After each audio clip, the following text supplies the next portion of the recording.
8 years. This is how long we've been waiting for a Battlefield game to succeed Battlefield 4 and take the crown and take us back to the old urban setting, to the setting when the gaming of Battlefield was fun. I believe the game we saw yesterday in Battlefield Labs has the potential to be that game if they continue on the path they have taken so far.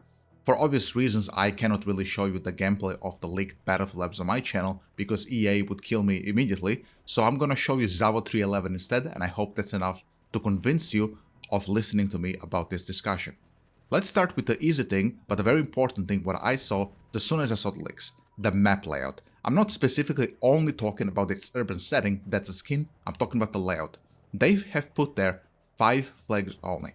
Now, if you remember Battlefield 3, a lot of the urban maps had a philosophy of having 5 flags. Santa Crossing, Grand Bazaar come to mind, and that map obviously copied a lot from Santa Crossing, in my opinion. You could enter a lot of the houses and you could chill on the first or the second floor of the houses. You could peek through the windows. There was a lot of destruction to them as well, just like we had in Santa Crossing, where you could, take half the building down and then peek through it. I really enjoyed that aspect of it. It showed that they're not afraid of us exploring some of those houses instead of having everything boarded down where we cannot enter anything like in some other Battlefield games. One extremely unique mechanic I have seen in the Battlefield Labs leaks was the fact that you can now drag people's bodies around the corner before you revive them. I think that mechanic not existing in all the Battlefield games was the reason why people didn't want to resurrect often. Many people are just not good at the game. They die out in the open and you just cannot go revive them without dying yourself, then giving the enemy another ticket and so on. So here you actually drag them around. It looks so cool, guys. And the guy's making a noise. He's saying medic, medic, and you like kind of pick him up by the scruff of his neck and just drag him around like a kitten and you stick him with the diff. It looked absolutely sick. I caught another extremely cool mechanic that I was surprised nobody's really talking about. But now, as infantry, you can jump on top of a full vehicle, like jump at the back of it and catch a ride to another objective in a sector. Isn't that fucking cool, guys? I always wanted something like this in Battlefield. Not for the cinematic experience, of course, but because sometimes Conquest and Breakthrough, and honestly all of these bigger modes, feel like a running simulator. And you just want to catch a ride, but there's no jeeps or quad bikes or dirt bikes or any transport vehicles nearby, and the only vehicles you see standing around is just tanks and LEVs, and you just cannot enter them. Well, now you can risk your life and jump on top of a tank to catch a ride to another objective. Isn't that cool? I think it's extremely cool. I think it's something that also makes Battlefield unique. I never saw this in another, first-person shooter game of this genre. Delta Force doesn't have it, Call of Duty doesn't have it. So this is something cool that's gonna make the next Battlefield game something special. We are playing Battlefield 4 right now, so I think it's good that I mentioned the Battlefield 4 things I noticed in the new Battlefield game. The first one is the amount of grenades we have available to us, and those grenades aren't just some grenades, no, they're one-for-one copied and pasted Battlefield 4 grenades.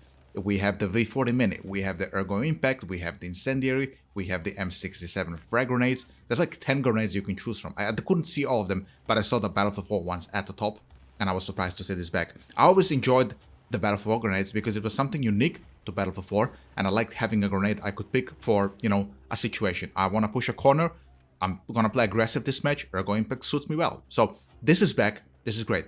The other thing from Battlefield 4 which is back is those little kill cams you can see when you're spawning. I guess they're not really kill cams, but the spawn cams. You can actually see now the vision of the squad mate or vehicle you're trying to spawn on. I'm talking about the BF4 thing on the UI. That's back as well. That's also sick. I always enjoyed that system as well. Then there is a version of the Battlefield 4 minimap, the one you're watching right now on the screen. It's the Battlefield 4 minimap, but they kind of copied this minimap, gave it a 3D view now. It doesn't have this satellite view anymore, but it's kind of 3D. It looks like Google Earth or some type, and that's the minimap for the next game. I'm not sure, of course, if this is the placeholder. Perhaps the UI is going to change completely. I don't know, but that's how it looked like. And, you could really see the enemy icons very visibly in the next Battlefield game, just kind of like you can in Battlefield 4. This is also very good news. So, that statement they made a while ago that they're gonna take stuff, the good stuff from all Battlefield games, them taking Battlefield 4 grenades, taking Battlefield 4's minimap and, the spawn cam system, these are the good things about Battlefield 4. And now we saw this. It's confirmed, guys. It's in there. So this is really good news. I don't know how this is not good news, honestly. The vehicles, they seemed solid, honestly. I saw two clips, one of an M1 Abrams tank and then the second of a Bradley LEV vehicle. When I watched the tank clip, there was a guy shooting people in the buildings on that new map, and they were shooting him back from the front with RPGs and javelins, and while he was taking damage, he wasn't taking that much damage. Not the damage we would take like in BF3 and BF4. Then somebody jumped down from the building and shot him in the back with an RPG, and his tank took, I swear, 80 damage immediately. There was like a very cool visual effect of him getting hit in the back. The back of the tank like opened up. There was like lava or some smudge like dripping out of the back of the tank, like a very good visual cue for the person who hit him in the back that he scored a mobility hit. Yes, mobility hit seems to be back, at least from the back, and you now as an infantry get a visual cue that the tank is, disabled. So other people who don't know that you just scored a mobility hit on the tank can now see, oh hey, this guy is kind of, he's screwed. He's sitting there. Look at his back. Look at the top of his back. It's open. I think this was very cool. Another very cool attention to detail. There was also a visual cue when the tank gets hit from the top by a javelin, like his turret flattens, there was like sparks flying over it. It looked pretty cool. So the visual cues of the tank taking damage from different positions are in the game. Then the Bradley vehicle. The guy who was playing this had like Zuni rockets. It looked to me like Zuni rockets, but I'm not sure. He also flanked the tank and one-shot him in the back with those Zuni rockets.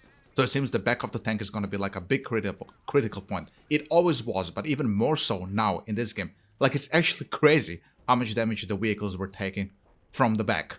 The vehicle attrition from Battlefield 5 has also returned. Now, of course, as a vehicle operator myself, I am gonna be against this, because it's something that breaks gameplay flow in my opinion, and it's not natural for you to leave the heat of the battle just so you can go resupply in your base while your team is dying and there's like 10 tickets left and you're like, sorry guys, I don't have ammo. But I'm not gonna go into detail about that. I'll make a separate video about that. What I did saw is that the vehicle stations were, balanced around the map, and the map, since it was a small map with 5 flags only, it wasn't so bad to just go drive to a point and resupply. It looked at least perfected from Battlefield 5. It wasn't as annoying as in Battlefield 5. So they didn't break gameplay flow, at least from the clips that I saw. I would have to play it myself to really give a final opinion, but the first impression was, yes, they're back, yes, it's maybe annoying, but it wasn't as annoying as in Battlefield 5. What about the infantry? I saw clips of the LMG and the sniper and the SMG and the AR, and I guess those were the only weapons they had available to them. And just like the leakers said a couple of weeks ago, yes, to me, on the first glance, they seemed punchy, they seemed to have a lot of weight to them, and they sounded good. They didn't have a lot of the visual recoil, they didn't have the screen shakes, they didn't have all these aids that we see in other games. They looked, like from the older Battlefield games, just more grounded, more, I guess, I hate using the word, but I just don't know what other word to use here.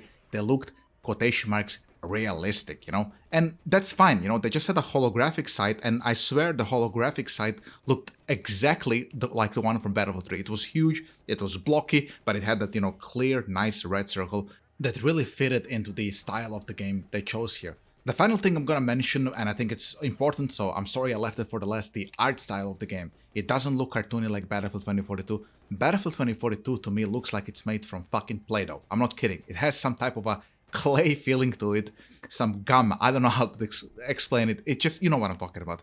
This game didn't have this, but it also wasn't super ultra realistic like Delta Force, for example, and all these other Unreal 5 games that looked exactly the same. No, it had its own art style and its own, textures and stuff that looked unique. So yeah, this game, I don't know what it copied. I don't know if it copied anything. It is, on the first glance, quite a unique looking game with a lot of inspiration from the older Battlefield titles, on top of having its own special mechanics.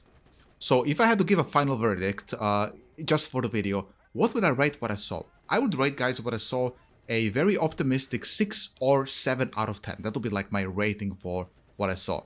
And I really hope they keep up this way, because, eventually we might get an 8 or 9 out of 10 game. Time will tell. And what I saw here definitely, yeah, it's positive, guys. It's positive. I don't have a lot of negatives to speak about here.